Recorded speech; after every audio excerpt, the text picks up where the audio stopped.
And we're live. And we're live. Good evening, good afternoon, good morning, whatever the case may be, in this bright, beautiful world we call home. It is once again the Aloha Hour, and joining And we're again. live. Good I'm such a evening, good boomer. afternoon, good morning, It's whatever the case may be. In this bright, beautiful. Jeez. It's because I had it on for Edwin. Mm-hmm. Oh, there's Edwin. Cool. I need to get a snack and wet my whistle. All right, Edwin will be in shortly, but with me now, so I'm not all alone. Our good friend and arch nemesis, John Malin. Aloha, everybody. So, John, I haven't talked to you, it seems like, in minutes. I know. How was Big Bear? It didn't seem like you guys were gone that long. No, we just went overnight. I didn't want to, or not I didn't want to, but yeah, we just popped out for the night. Just wanted to get away from the house. It's like a 2.5 hour drive, so it's nice. It's clean. It's interesting. You know, you can drive that fast somewhere else and be in a completely different climate. It was like 19 degrees at night, and Right. yeah, crazy. Yeah, it's like going through Colorado up by Vail. When I drove through those mountains, before I got to the mountains, it was all sunny and nice and warm. And then as you start going up the mountains, the roads are all wet. And I was like, oh, that's kind of weird. But what it was all the snow on people's tires, and they were just continually bringing it further and further down the mountain, and it was melting. All right.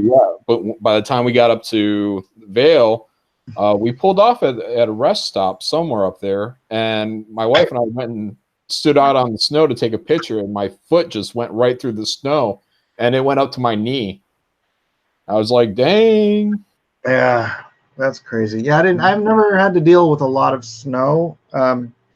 Honestly, the first time I ever encountered snow falling from the sky, I was in my early 20s. I was driving through the mountains here because my wife's family lives in Brawley still. It's like the desert on the other side of the mountains from San Diego, right? Okay. And so driving over the mountains, I'm like driving and I'm like, why is the rain falling so slow?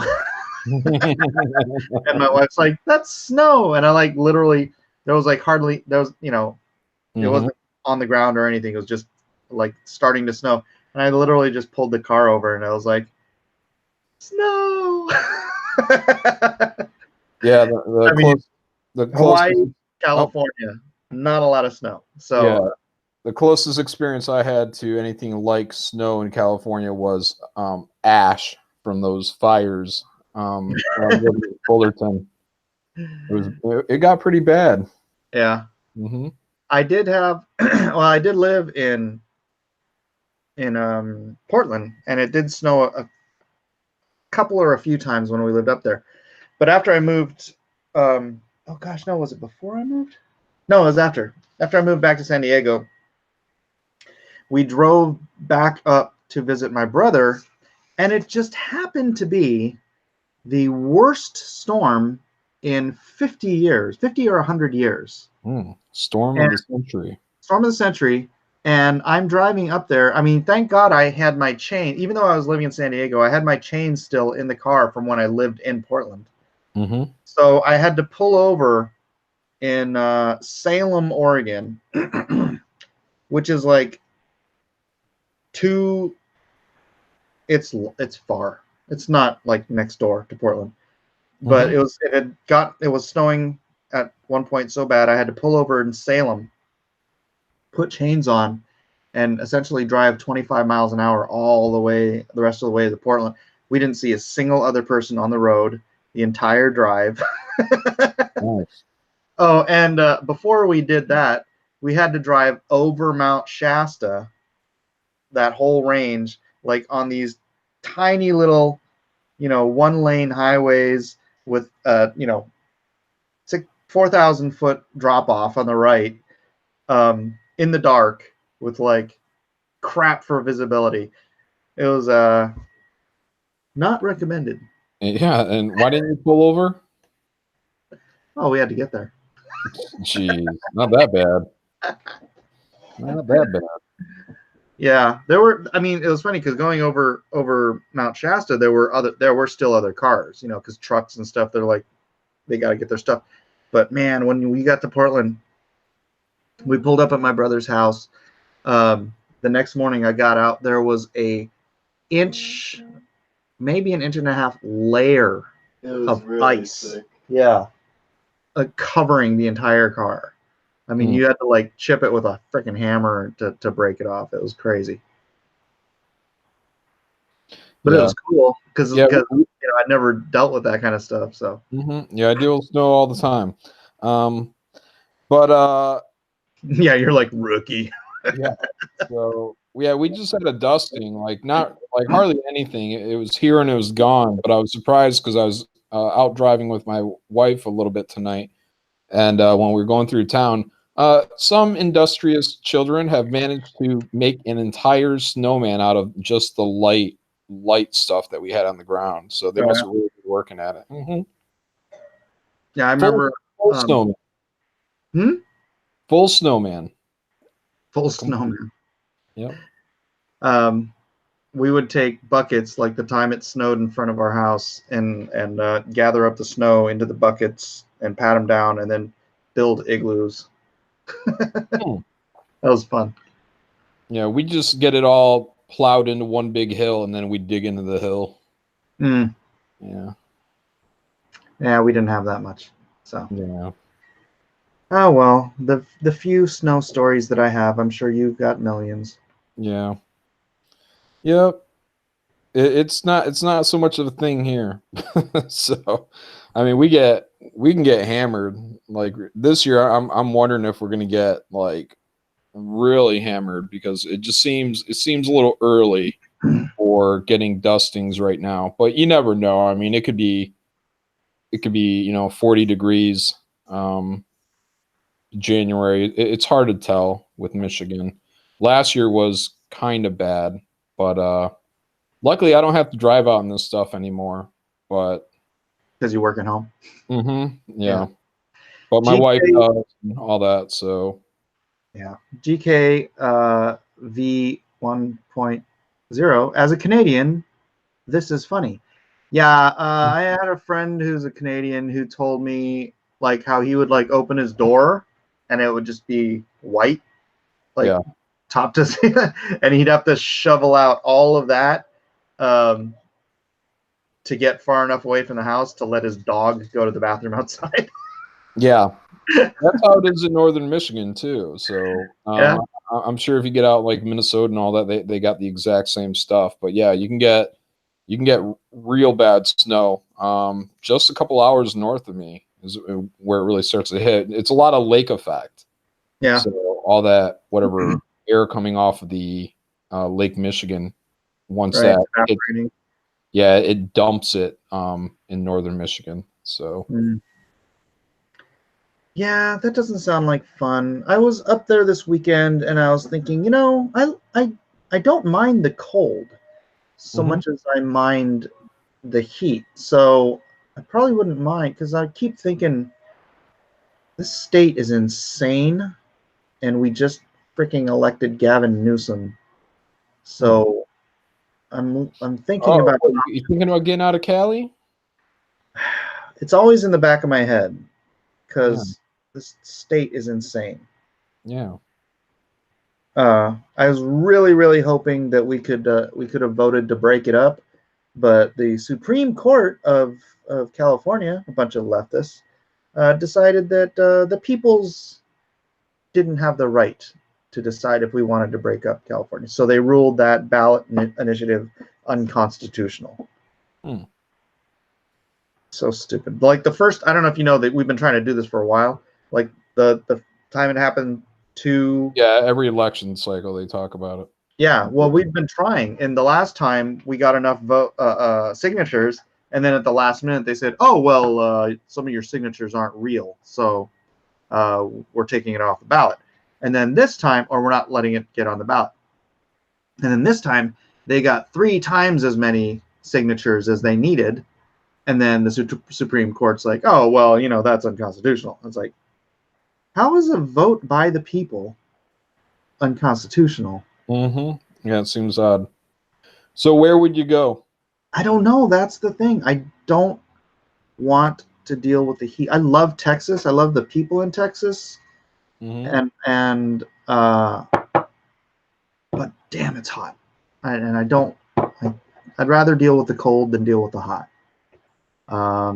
Unfortunately, Oregon and Washington State are almost as bad, if not worse, than California. So those are out of the. Stop that. Yeah, you don't want to end My up in hand Portland. gestures for me. You don't want to go end up in Portland, Oregon, whatever. That's where all the hippies are at. Yeah, I know. My brother lives there. Yeah. I mean, I lived there. I lived there too. Maybe Montana. Yeah, that's where I was thinking you should head out to, somewhere like that. Montana. Get some Florida. mountain. Hugh. Florida. I was just explaining the hot. Yeah. Yeah. I love you don't wanna live the in South. I Florida. love the people in the South. But the hot is in the South. Yeah, So the hot, the humid. There's very little good things about Florida. Yeah.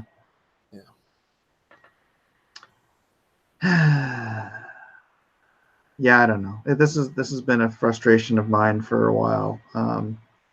What the last thing that I flipped out last time we had a vote, I guess it was a year ago, maybe. It was a special election, and we voted. The freaking people in the state voted for water restrictions for everyone in the state, so that you couldn't use more than 55 gallons of water in a day. Yeah. And our ridiculous governor signed that bill. And it's like, I was talking to my plumber friend, and he's like, well, how are they going to enforce it? And he's a plumber, so. Yeah, I would say move to Winterfell, but I mean, we have a lot of snow here.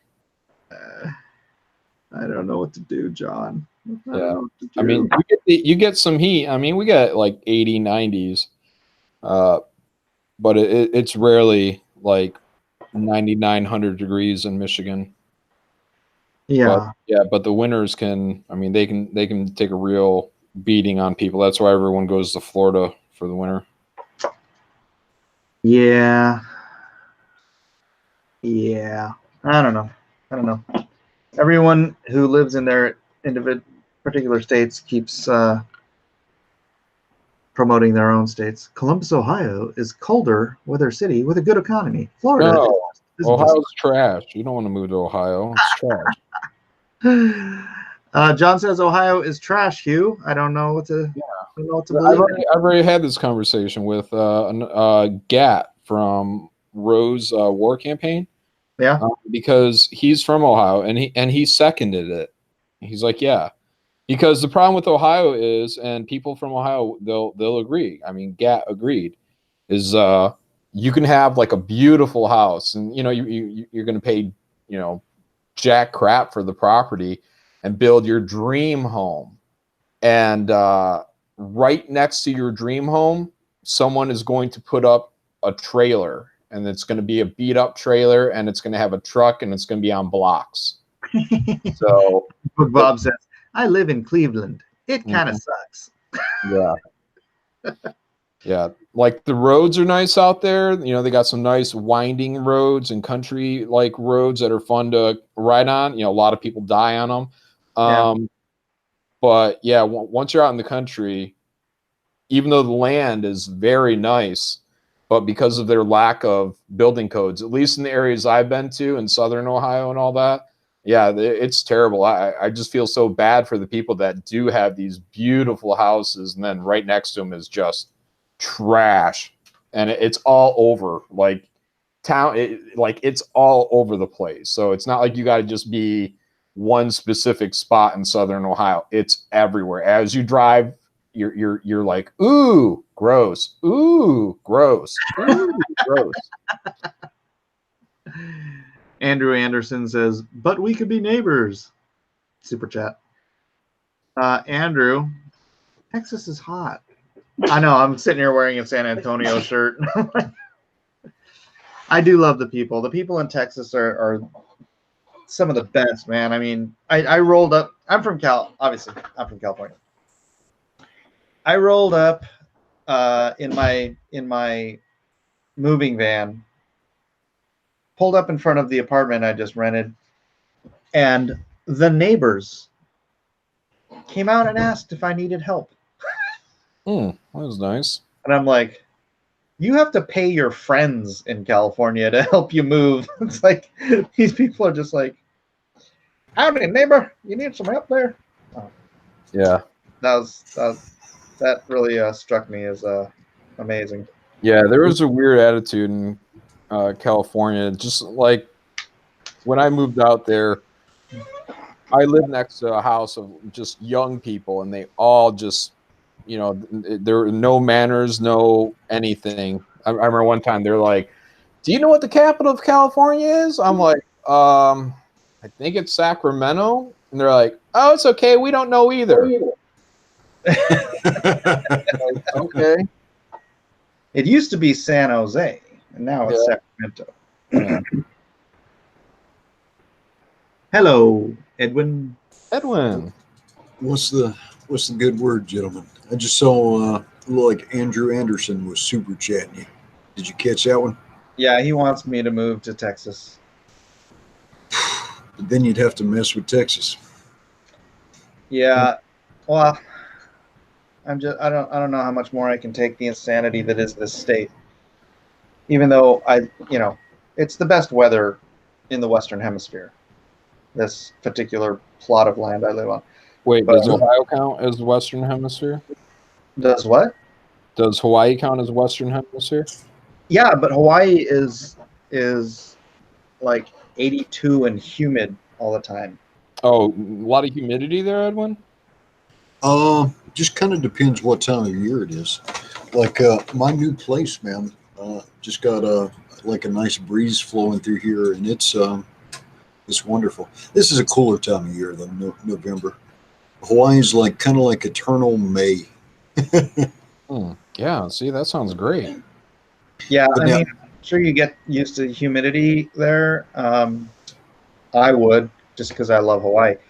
But I can't draw in humidity because the paper has to be dry and my hands have to be dry.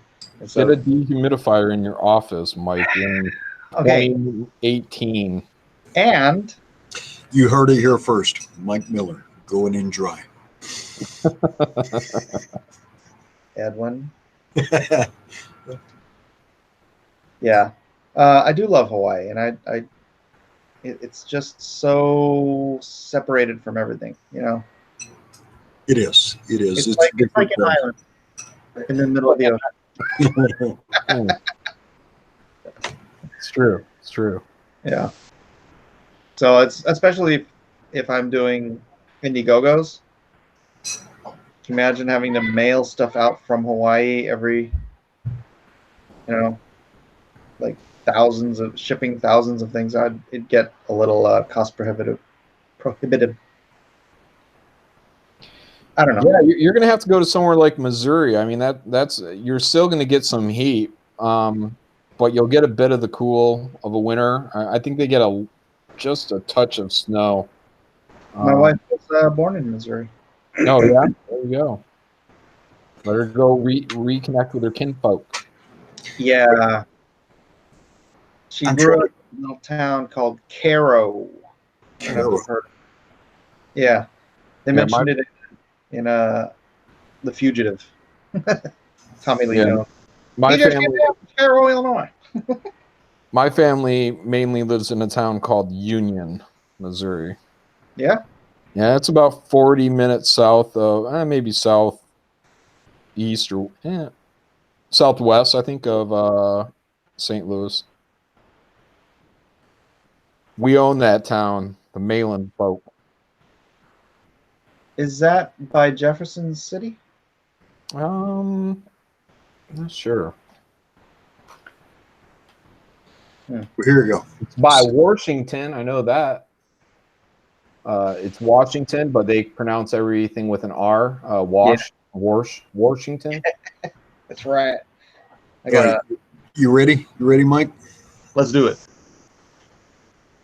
Listen up, ladies and gentlemen. Our fugitive has been on the run for 90 minutes. Average foot speed over uneven ground, barring injuries, is 4 miles an hour. That gives us a radius of 6 miles. What I want out of each and every one of you is a hard target search of every gas station, residence, warehouse, farmhouse, in-house, outhouse, and doghouse in that area. Checkpoints go up at 15 miles. Your fugitive's name is Dr. Richard Kimball.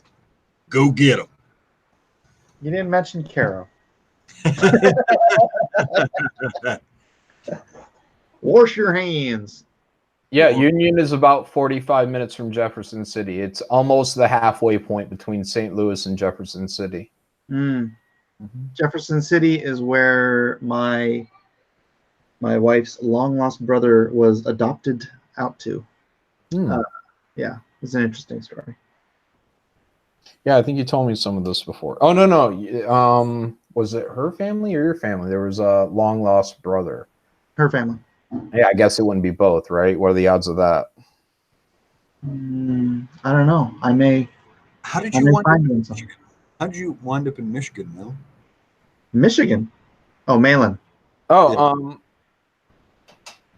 my mom is from Michigan, and my dad is, Southern guy, and I was born in Evansville, Indiana, and I don't know, around 3 or 4 years old, we moved up here where she was closer to her family. So, Somebody asking me about North Carolina. I love North Carolina so much, but North Carolina summers, where I grew up anyway, are brutal, man. It can get up to 100 degrees, and there's actually weather there too. I don't even know what I'd do with weather anymore. I've been in Hawaii about 18 years now. Yeah, you get accustomed to not having to deal with weather. We get rainy and less rainy. We get Yeah. warm, a little bit less warm, and that's about it. And then Yeah. we get our hurricane season. Hey, Edwin. Yeah. Sal?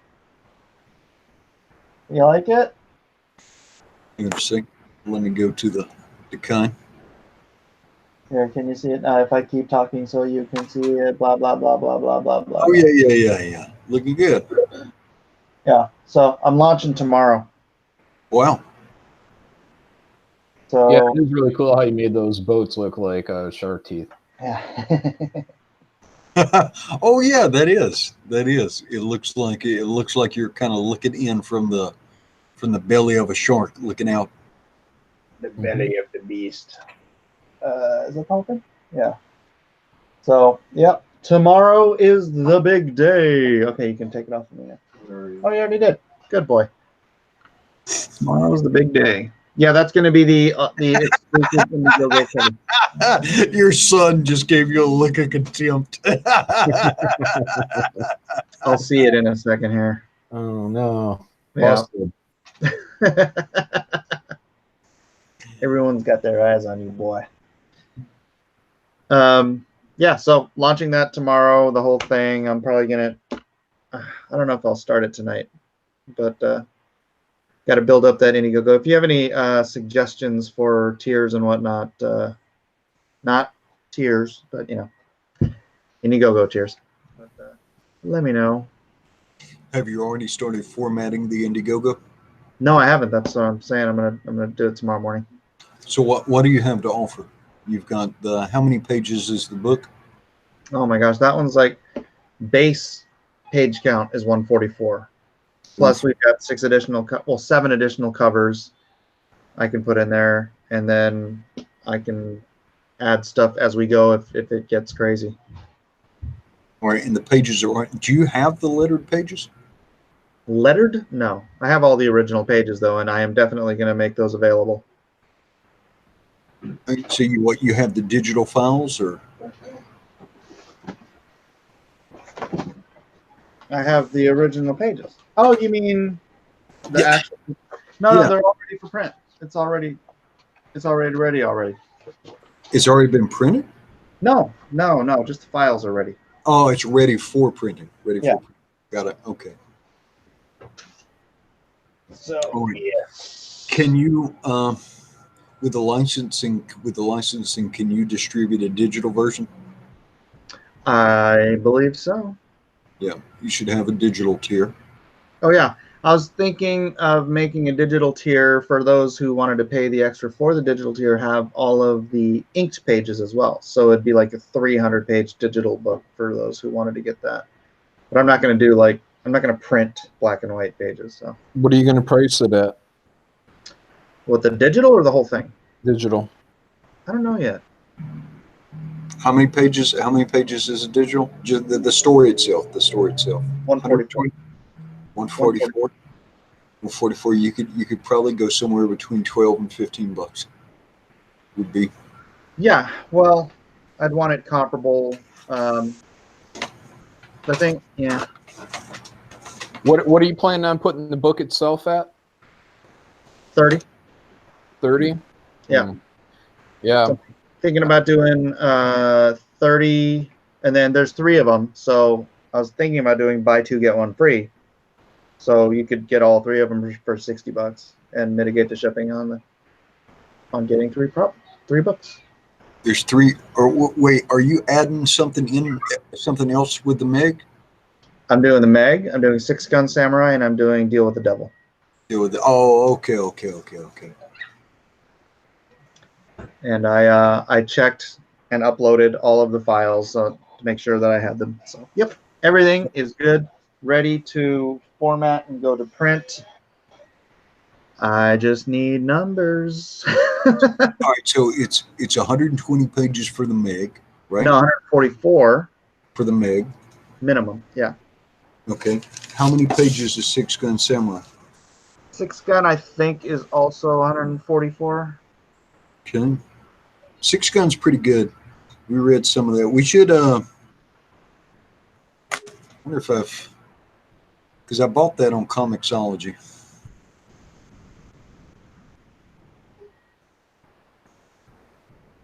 There's no way this would be the only way to get a printed copy, right? Of 6 Yeah. Gun Samurai. I mean, unless you want to dig it up on Amazon or eBay, which people have been doing, bringing to me at cons.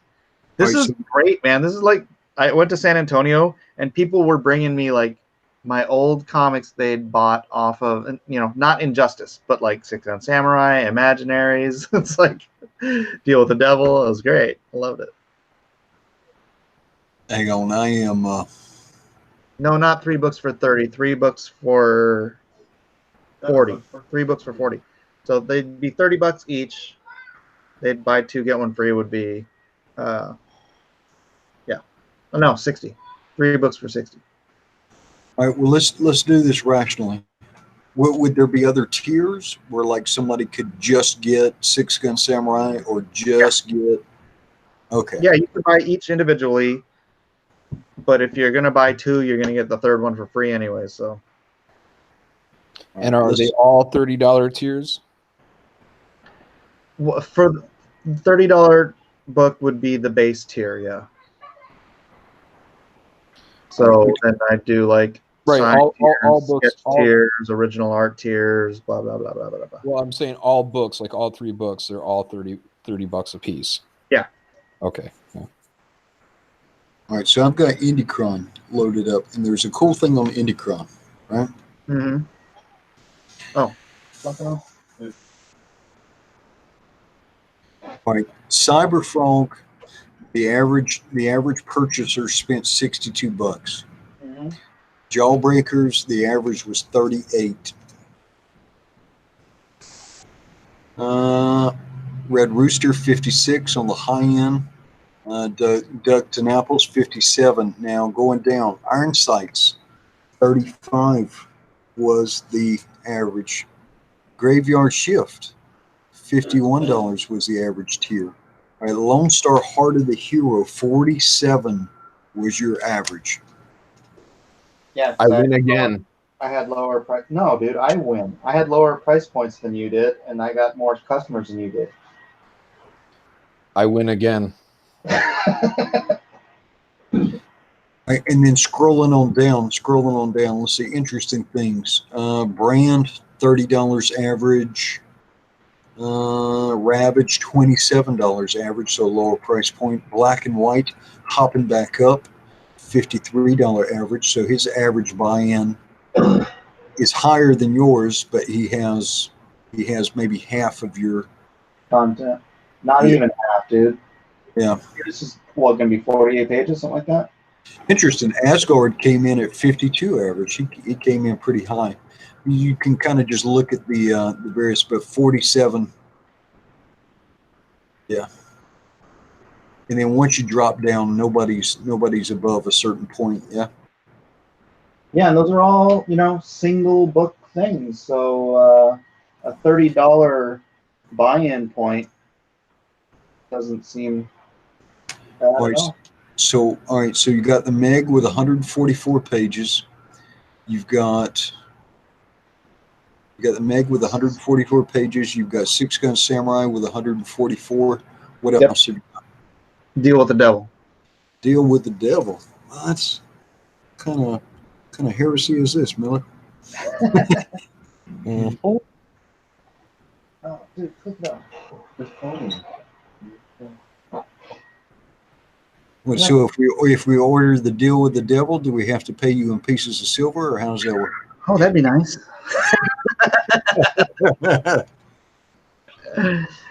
How many pages is Deal with the Devil? Deal with the Devil is 5 issues, 24 pages, so 24, 48, 96, 116, 120 plus, I think it's about 126 or so, plus covers, so maybe 130, 132, something like that. All right, so if you got everything all together, that's 288 plus 130, not counting any particular bonus content.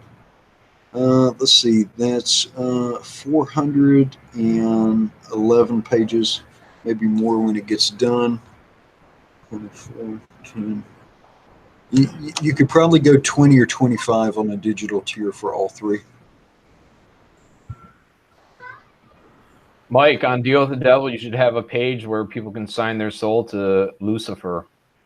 It's not that. No. No. Malin. Schnaman asked me if I'm still doing the nuclear family. Actually, it's going to be the atomic family. Yes, still working on it, but I need funding to do that. So hopefully this will do well enough that I can fund nuclear family, fund the production of Lone Star 2, so that I can have it done before I do an IndieGoGo on it. And then, hopefully, produce some other stuff too. That'd be great. Original sketch covers might sell the mag better. Yeah, that's a good tier I'm thinking about too. How long would it take you to whip up a Lone Star vignette, like a 5-page vignette? A week. All right, you should put a Lone Star standalone story. You should append it to one of those 3 books, or either append it to the book or have it be like an ash can or something, right? Because then that would pull in people too. It wouldn't take you that long, and it'd be a nice little get you some Lone Star along with it. I could do something like, I could do a little quick like origin story of pastor or somebody. Yeah. That could be fun. Yeah. Put some Lone Star in there.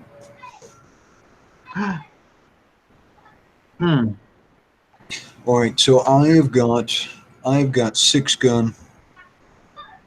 I've got 6 gun solo or 6 gun samurai loaded up in my Comixology. All right, share Hawaii. Everybody can see that because this is good. This is good. This would at some point you should come back to this, I think. Well, that's another thing. I want to do 6-gun because I have a plan to do a second 6-gun series that ties it into the Lone Star mythos. But it takes place a few years after, and it involves Teddy Roosevelt. So, yeah, that'll be fun. All right. And this is of course, this is comicsology, so sometimes it's a little bit quirky. Art by Harold Edge, Blue Lines on Instagram. If you go full screen, it might look better. Go full screen, might look better, my son says. Yeah, that's fine. Created by Mike S. Miller, written by Sean Jordan, and art by Harold Edge. Yeah, we don't need to read it again. We did a whole read through. Yeah. On this issue, like me and Edwin together. Yeah, we worked through. Although Malin has some acting chops too. We might need to drag him in on some of this. I'm pretty much the best actor. I'm the best. And I can confirm this because in reality, John Malin is a Lucifer? is a 60-year-old, 97-pound woman. And but he's just that good. He's just that good. No, Six Gun Samurai is a right fun little title. Thank you. Got a little bit of that kung fu feel to it. Everybody was kung fu fighting. Oh, the other kung fu, yes. Let's see. I want John and Mike to do the Padme and Anakin scene on Lucifer from Revenge of the Sith, and Edwin can be Obi-Wan. John can be Padme. Fire it up. I got time. What else am I going to do? Let's do it. I'm telling you, John, if you don't have anything to do, I can write a book for you. I am actually inking a sketch card as we speak right this moment, but I am not afraid to set this down and perform. Zeno the Stoic says, "No, Mike, I have the high ground." You do have the high ground. The balcony scene. We're talking about from Romeo and Juliet. Why the devil came you between us, Miller? I'm worm's meat. You were supposed to be the chosen one. You were supposed to bring balance to the force. Got a mouthful of haggis there. You were supposed to bring haggis to the force.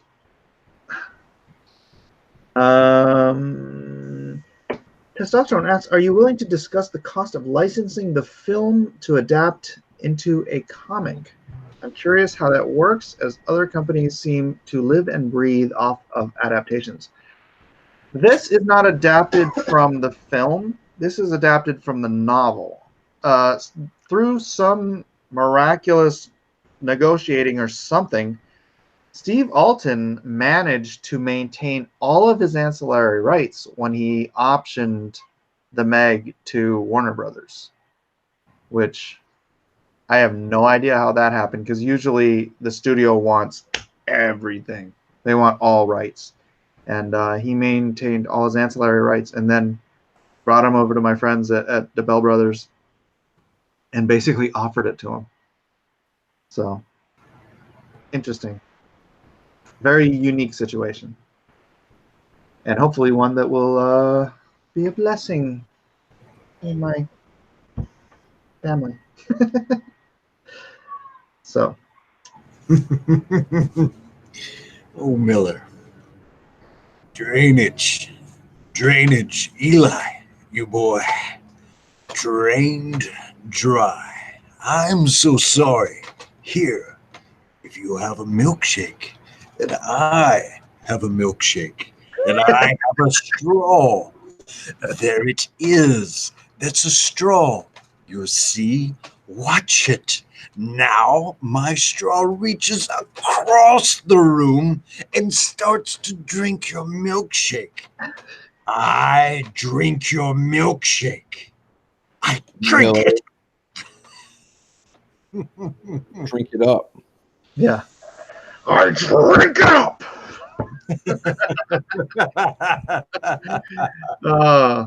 That is the best scene in that movie.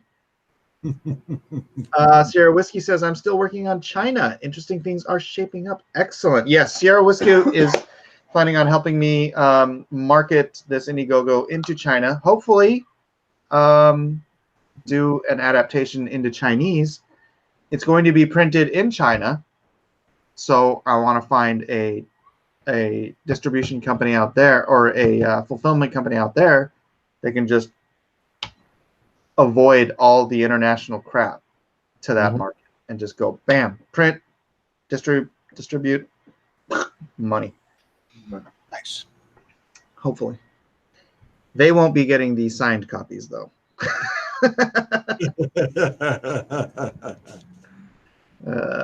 Clip that, Mike. That will get loads of views. I drink it up. What was I thinking? Cross-examinations. Yeah. Oh, no. Hey, did you see the new intro for Blacklist? Play that, would you? The Blacklist thing? We clipped your voice for the new intro, Edwin. Oh, yeah? Yeah, hold on a second. Young Miller will find it.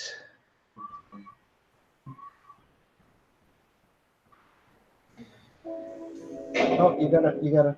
I know what I have to do. He knows what he has to do. Okay, here. All right. Oh, nothing. Right here.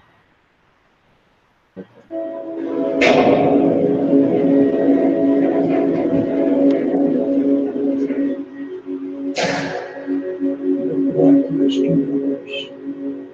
You'll believe in heroes again.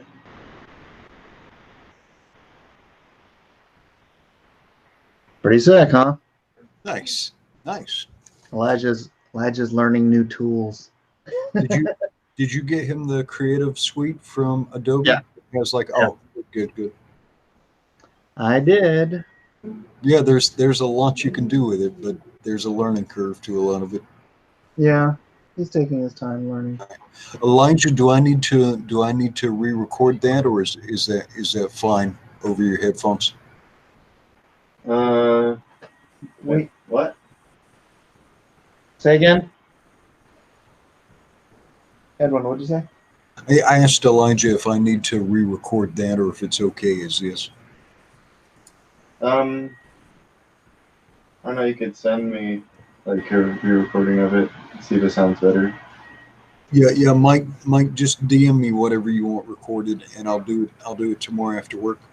That sounds good to me. I don't know. Maybe I'm easy going. Hey, looks like we got a wild young Lee. Hey, good evening, guys. Good Speaking evening. of Kung Fu Hey, fighting. Young. And Mortal. It's me. Mortal Enemy? Who's Mortal Enemy? Mm, Wait, do I know you? yeah, John. John, hold on. Oh wow, you got a weird echo. I know. Oh, it's John's art. Oh, it's Dose Malin. What's Mhm. going on? Twice the Malin. Why are you trying to do that? A fistful of Malin. It's probably illegal in some countries. John's art. Okay. So that should be okay now, right? No echo? Yeah. It's better. That sounds good. Okay. Hey, That- Edwin, John, thank you so much for your service. Oh, Thanks. Yeah. man. Happy Veterans Day, guys. yeah, no problem. This is my trading cards that I'm working on for Graveyard Shift. This is the first time anyone's seen them. Congratulations. Debut. Yeah. So I'll figure out the crop when I'm done. I'm giving extra room because I don't know what the exact dimensions are going to be. So here's my Vlad, and that is my Van Helsing on the right. But I need to background for the Van Helsing. So, but yeah, that's what they're going to look like. They'll be in full color. So, but I'll be sending these out to the colorist probably tomorrow. Cool. Very cool. So, told you I was working on something, Mike. Get off my back. He was last night. He was drawing anatomically correct Conan Yes. with the full Monty. Yeah. I know. I was in there and I jumped on there and I said, John, if you don't have anything to draw, I'll write you something. Watermelon Platypus says, "Come escape lives."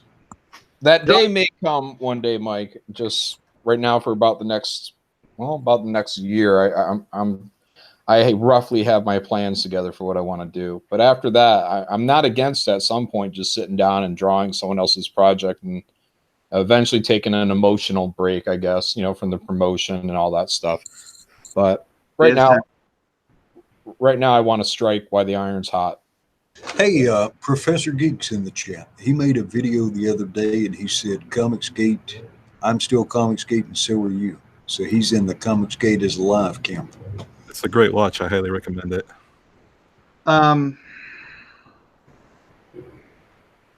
Totally derailed my train of thought. We were talking about the tiers and we were talking about the pricing for your books. Oh, no, that's fine. That's fine. We don't have to be on 24-hour promotion for that. Yeah, nobody agrees with me, John. On your Comicsgate High Council? Yeah. I know.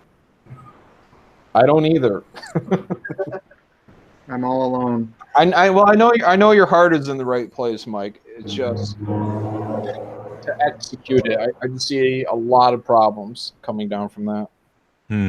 Okay, since these guys weren't here, let me explain my Comicsgate High Council suggestion. Comicsgate doesn't mean anything objectively. It's like all these people have these different definitions and understandings of what Comicsgate means, which means it's impossible for like someone to come in and say, I'm Comicsgate, without disagreeing with somebody else in Comicsgate about what that even freaking means. I mean, you can see it with Ethan. This plays out every 2 or 3 weeks, and it becomes a huge distraction, huge time suck. Right.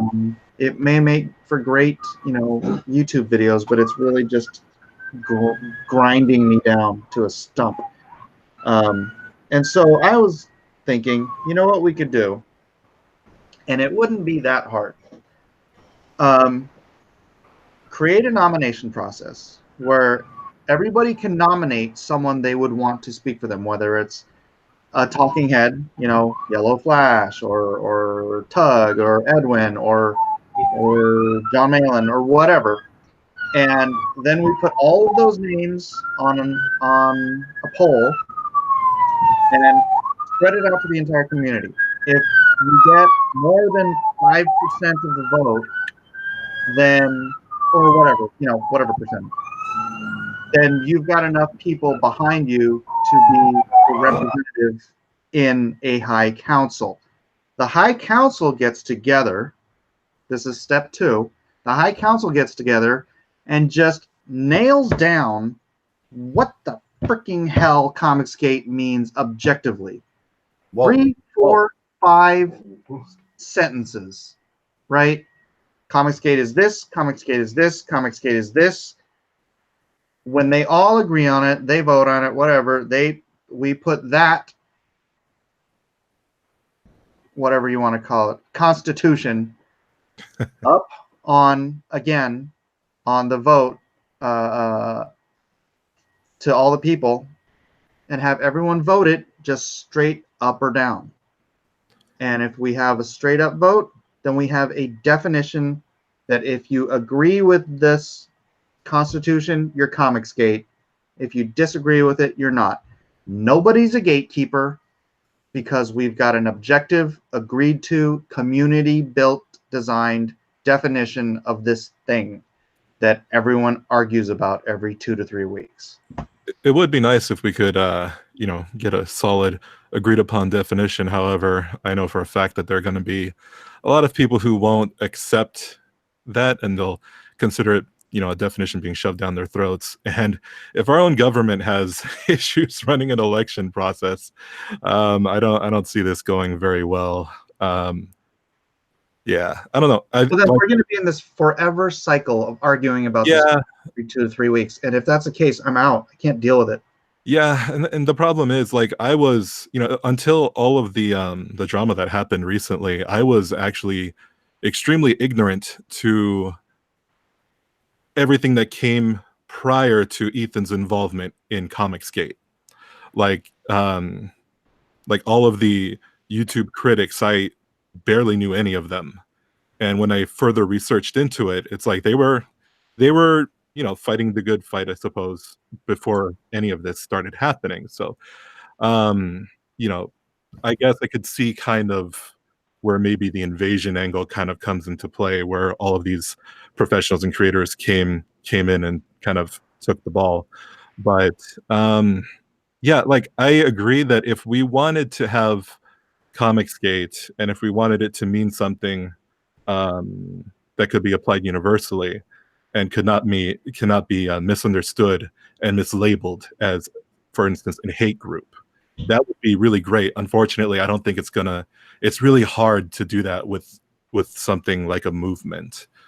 And so that's why, me personally, like, I have an appointment with the lawyer tomorrow to iron out all the details with my imprint.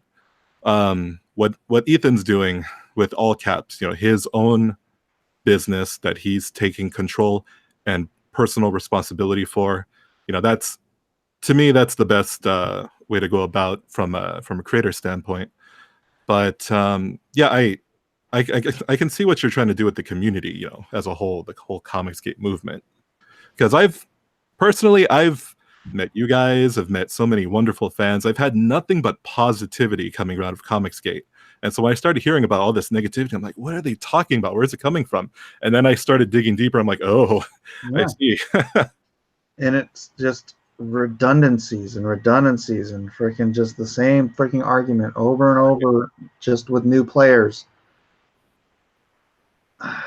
Edwin, am I insane? Edwin, you're the voice of reason here. Am I freaking nuts?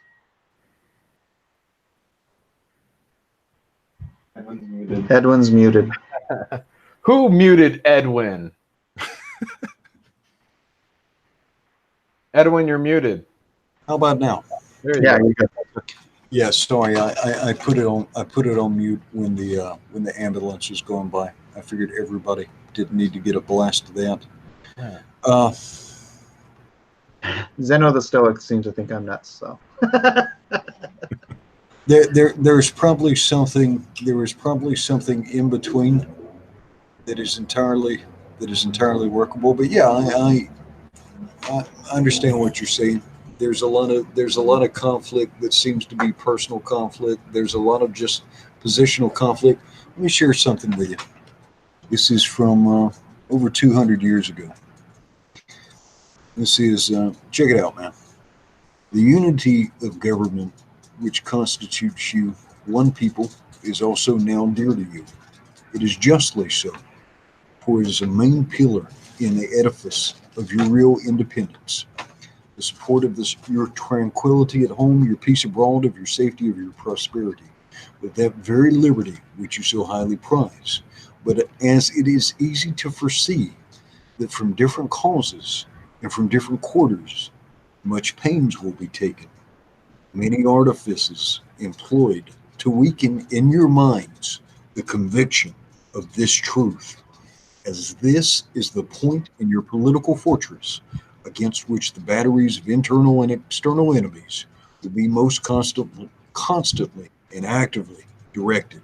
It is of infinite moment that you should properly estimate the immense value of your national union to your collective and individual happinesses, that you should cherish a cordial, habitual, and a movable attachment to it, accustoming yourself to think and speak as if the palladium of your political safety and prosperity, watching for its preservation with jealous anxiety, discountenancing whatever may suggest even a suspicion that can in any event be abandoned, and indignantly frowning upon the first dawning of every attempt to alienate any portion of our country from the rest, or to enfeeble the sacred ties which now link together the various parts. That's from Washington's farewell speech.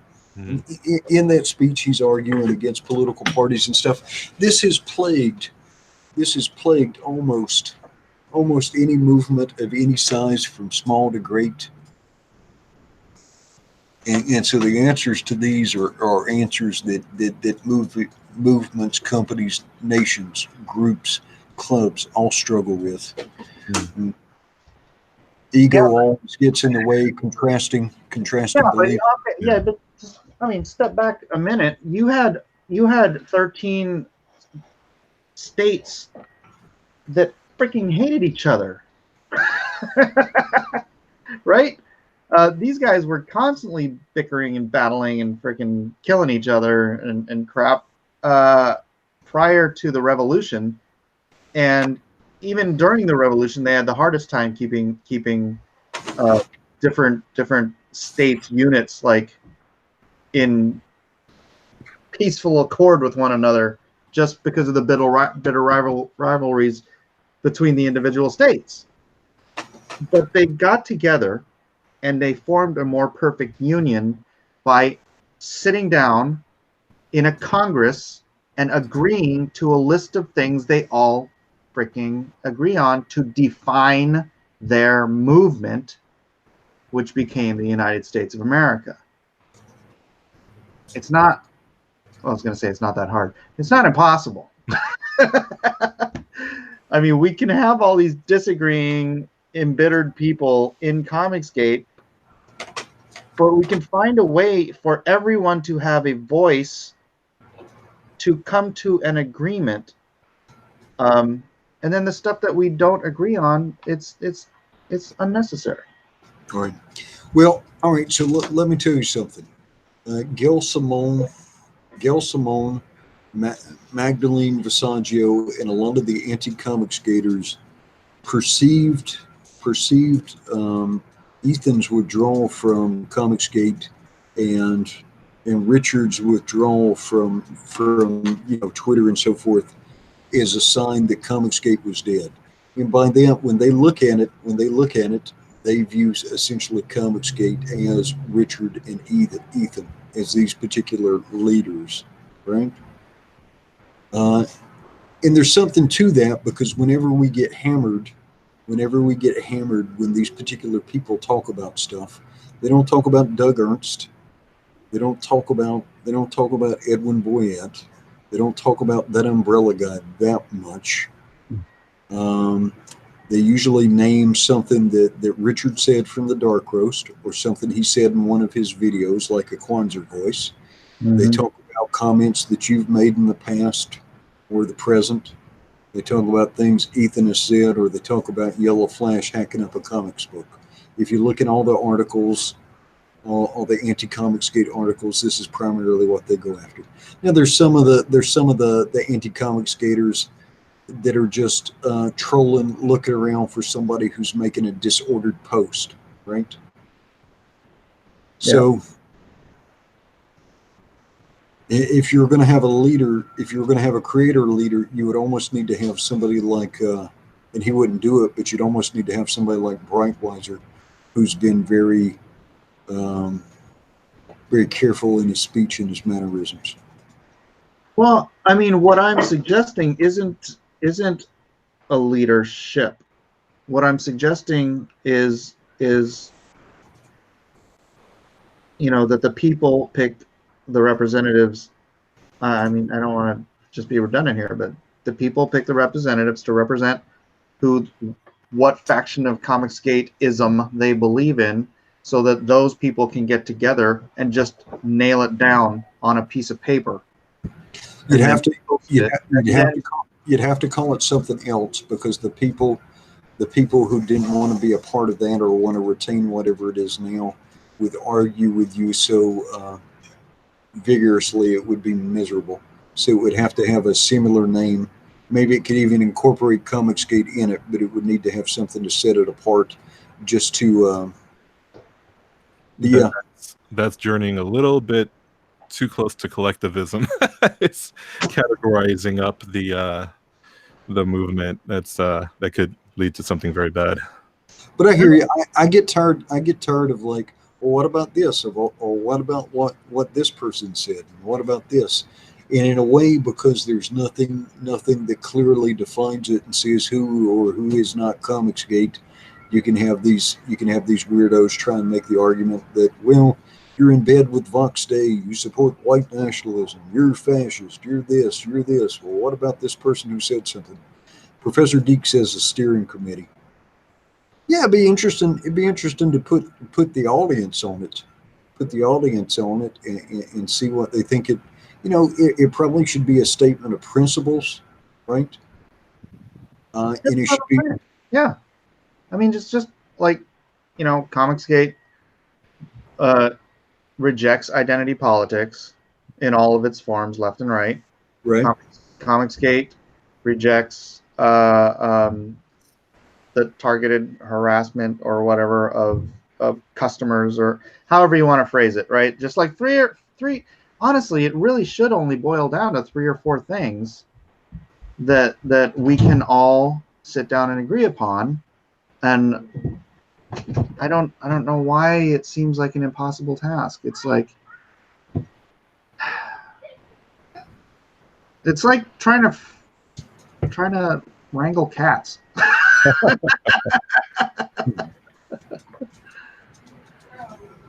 It's because it's not about that. Testosterone Overload says this committee cannot be comprised of fanboys' favorite creators. Yeah, I'm not even suggesting it. I wouldn't even want to be on it. I think it should be Doug Ernst and Edwin and Tug and friggin', Captain Cummings and everybody who claims Comicsgate. And probably more on the critic side than the creator side, because this is a fan customer revolt. I mean, Edwin, I've been using your words like for the past 3 days, although I've been doing it privately. This is a customer revolt. Creators are here to serve customers, right? So it should be the customers doing this, the customers defining it, but nobody's suggesting it, and it's this just haphazard, amorphous, indefinable thing that that oddly can cost somebody their career by claiming. Because if I'm gonna freaking shoot my chances of ever working at DC or Marvel again, and not just me, I'm talking about other people, in the foot for all time, I'd like to know exactly what it is I'm joining, and nobody can say. And then, okay, but you need to put that the other way too. You need to put that the other way too, because affiliation with Comicsgate could have cost Tug his job. Yeah. If Yellow Flash ever gets doxxed, it could potentially cost him his job. Yeah. Doug Ernst has to answer those questions to his employers sometimes too. I am. I try not to say horrible things, but I will not be associated with Vox Day. I will not. I will not, because if I work with my pastor and my deacon, and anybody who wants to lecture me on this, I will walk you through what he says. And I will not explain to the members of my church or to my pastor or to my boss, who's a Hawaiian man married to a white lady. I will not have that conversation. I'll say I looked at that, found it morally repugnant, and rejected it. Right. And that is what I'm saying about the identity politics. Vox is the identity politics on the right. And you've got all these psychotic SJWs with identity politics on the left. And if there were a charter and I were a member, if that rejection of identity politics was not in there, I would just, and it was codified by the community, I would bounce. I'd be like, no way. I have no affiliation with you if you refuse to put that in there. And if the community voted all together and said that's not part of it, that's fine. Then the community has defined what their community stands for, and it's not something I'm interested in. But if, I would obviously want it to be in there because I like this community. And then now, just because I reject Vox doesn't mean you need to go out and punch out at like John De La Rose every day. Yeah, but here's the weird thing. There's nothing keeping Vox from saying that he's Comicsgate because there's no delineation of that. You personally, as a person who claims Comicsgate, hates that part of Vox Day and doesn't want any association with it. But there's nothing keeping Vox from saying, I am also Comicsgate, so we are all together as one. That's the frustration, and that's why everyone is constantly fighting this battle every couple of weeks. Well, there would also have to be a political constraint in there, because there were some of us who are conservative, but you cannot expect nor can you require anybody to express any particular political affiliation. You remember that poll I did, yeah? Yeah, I do. Comicsgate is slightly right of center, slightly, but it's ton of Democrats in it, ton of apolitical people, and nobody would ever stand for any kind of. There was a couple of people that were saying when we kind of had a dust up.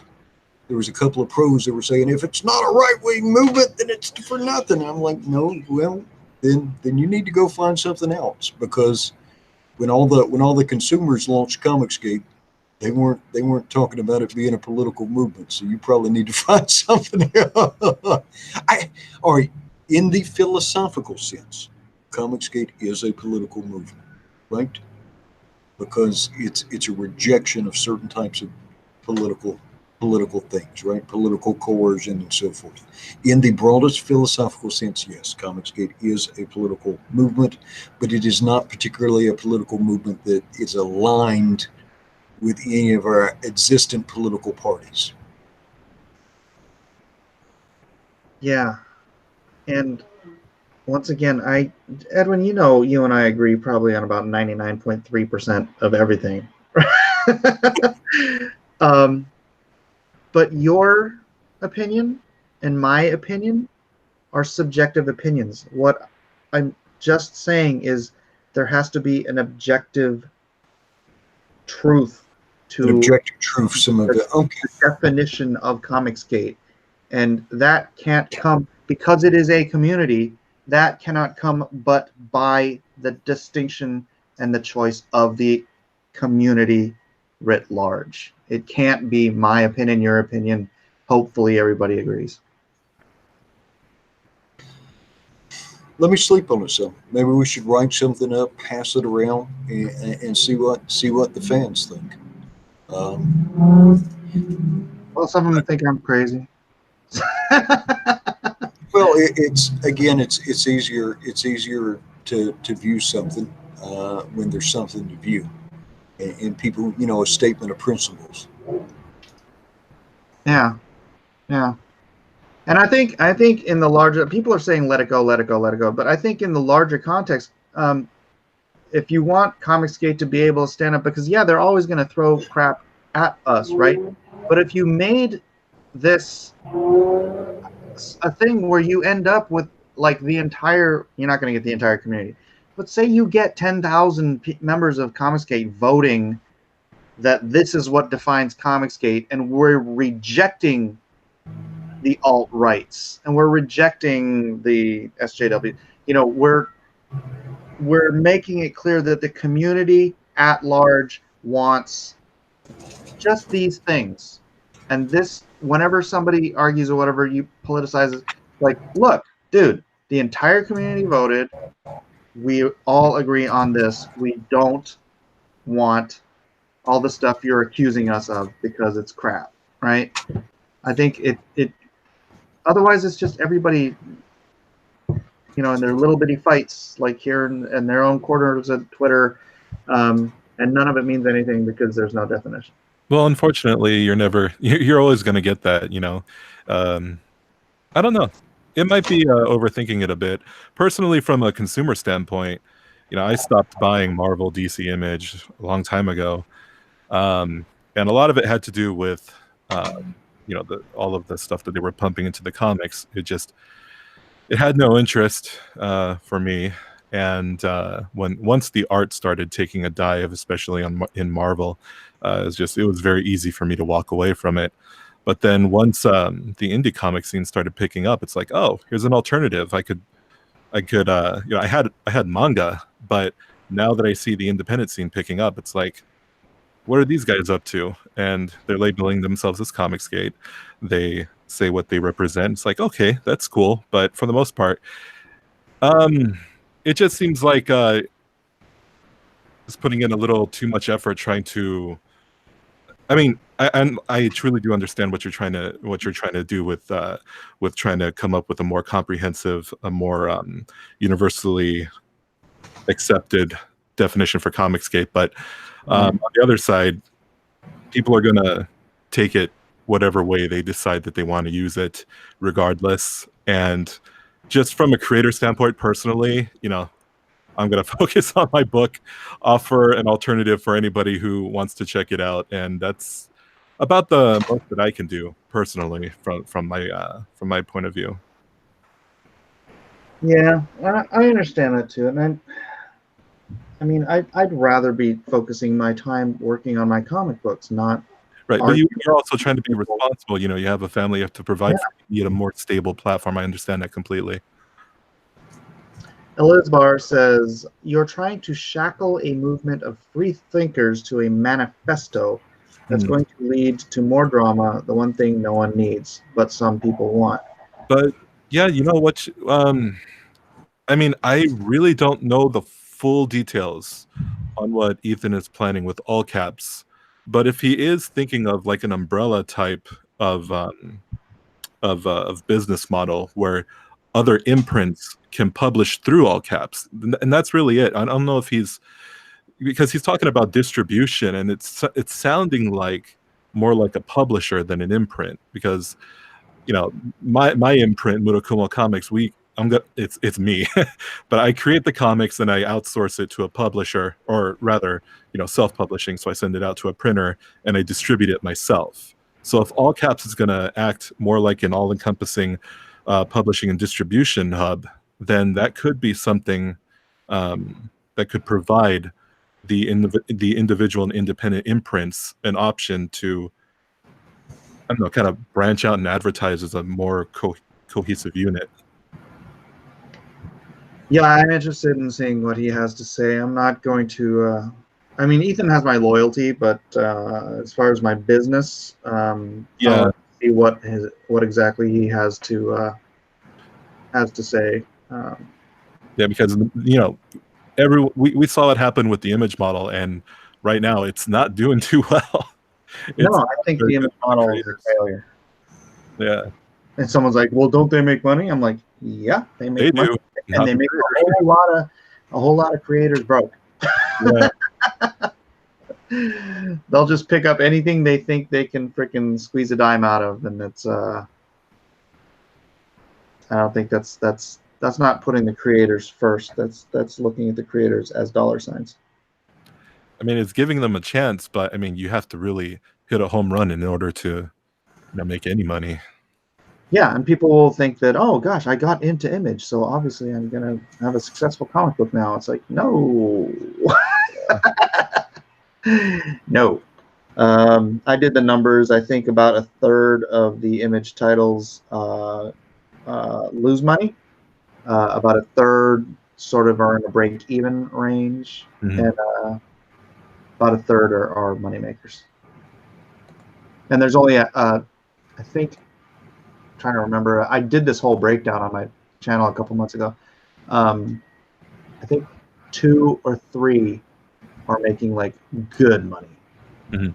and the rest are just kind of like, Yeah. Speaking of money, Kyung Lee is closing in on $30,000. very Uh, nice. Andrew Huerta is $714 away from being fully funded for Sovereign. Nice. I What's his? Oh, go ahead. What's his funding goal? Well, he's got an interesting style. I mean, I know he's on. I know he comes on a lot with us on Drawn and quartered. Drawn and Quartered, but yeah, he's got a cool style, man. Yeah, it's I love the colors. His use of colors. Is he coloring it himself? He has a colorist. He picked a good one. It really matches well with his style. Mm-hmm. Yeah, I think Sovereign's going to do very well. Yeah, it's got a cool look. It's almost like a. I almost feel like I'm looking at steals from an anime almost. Mm-hmm.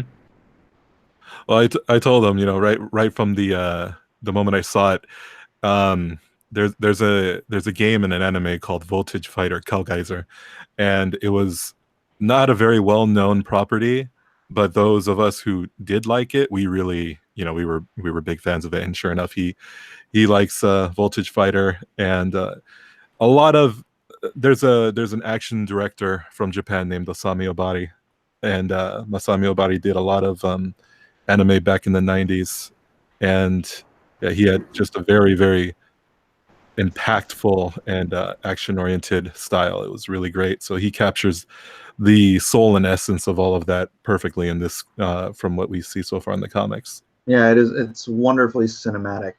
Mm-hmm. I really hope it does well.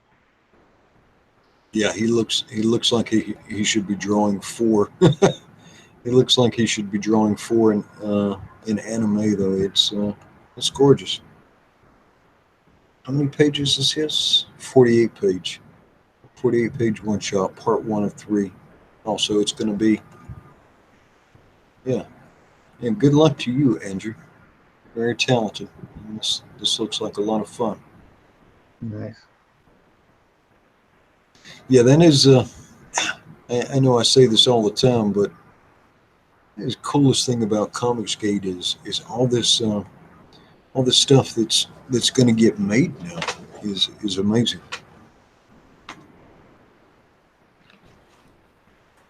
Oh, by the way, I broke down the pages. I don't know if I mentioned it to you. Oh, Andrew Huerta for $5. Thank you, fam. Andrew, you had the link. You could have popped in, man. But I think I did the page breakdowns, and I think I'm just gonna do the next issue of Lone Star as a single instead of 2 separate ones, because it's gonna be a little over 80 pages, but I don't think that's enough to. I don't want to break it into 2 40-page.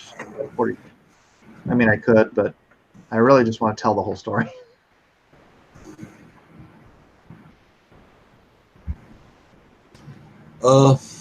Mike, what time do you want to do Aloha tomorrow? Because we're going to have a lot of stuff to do with your launch and stuff. Yeah. Yeah. I don't know. Usual time, 10 or 9 or 10. Okay. All right. I'll make sure to clear everything up, because we're going to be shilling our faces off. We should probably, Malin, could we enlist you to read from some of that Six Gun Samurai? We should reread some of that for the people who didn't get a chance to get some of that Six Gun Samurai. Sure. Right. Oh, yeah. I'm gonna Probably get the word out too that the drawn and quartered topic is going to be Stanley created Marvel character. Yeah, one of those is gonna be Doom. Oh, what day are we doing it this week? Drawn and quarters Wednesday. Wednesday. Okay. It's gonna be on Wednesday permanently unless there's something happening that bumps it. So. All right. Well, I am up early, so I'm gonna bid good night to you, gentlemen, and I will make sure to clear up tomorrow at I guess what is that 9 p.m. or 10 p.m. California time. Let's plan for 9. I'm gonna probably be on all day. As soon as I figure it out, I'm gonna launch it and then jump on and just start shilling. Okay. But actually, I wanted to wrap this. I didn't want to be even on this long, but it was getting heated.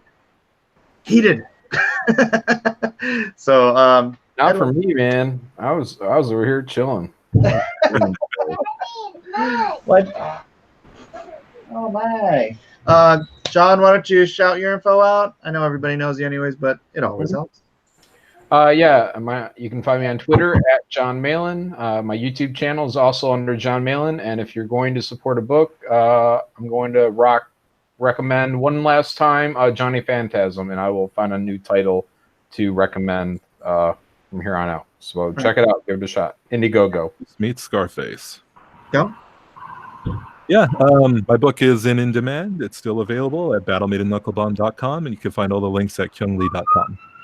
Right on. Edwin, you want to do that quick, or just do it on your outro? Yeah, I'll do it on my outro. Okay. I am Mike S. Miller. Mike. Wait, I've changed my name. I am Stanley Miller. Embraced my middle name with respects to Stanley.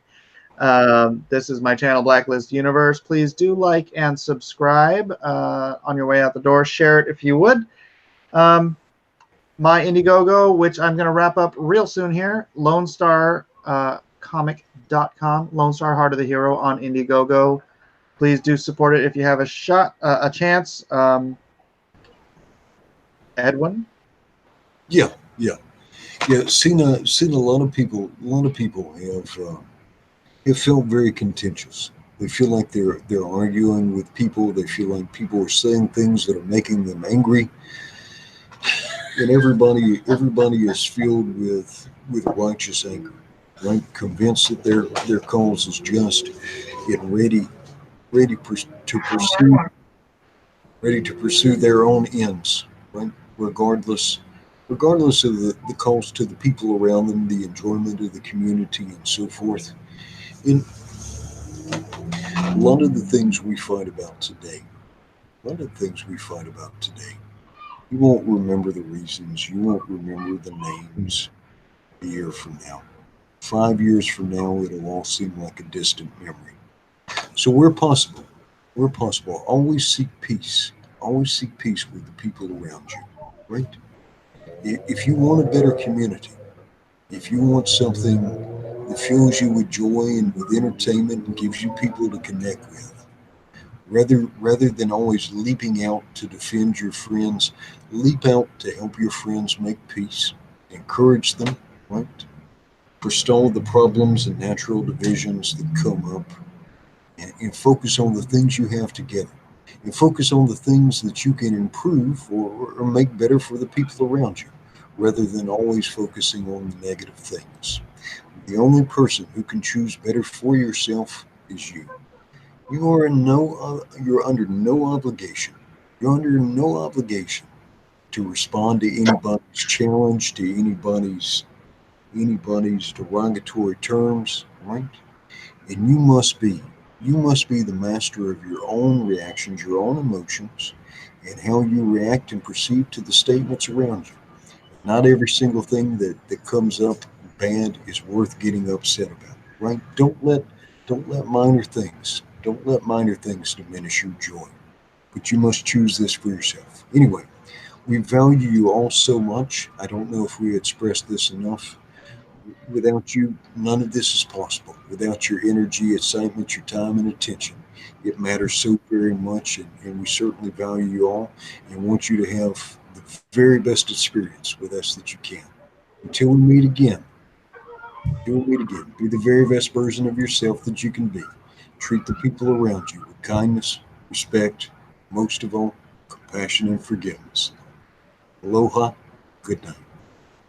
Good night. God bless. I know it's been locked on Edwin this whole time, but thanks for being here, everybody. Lone Star Squadron, you are dismissed.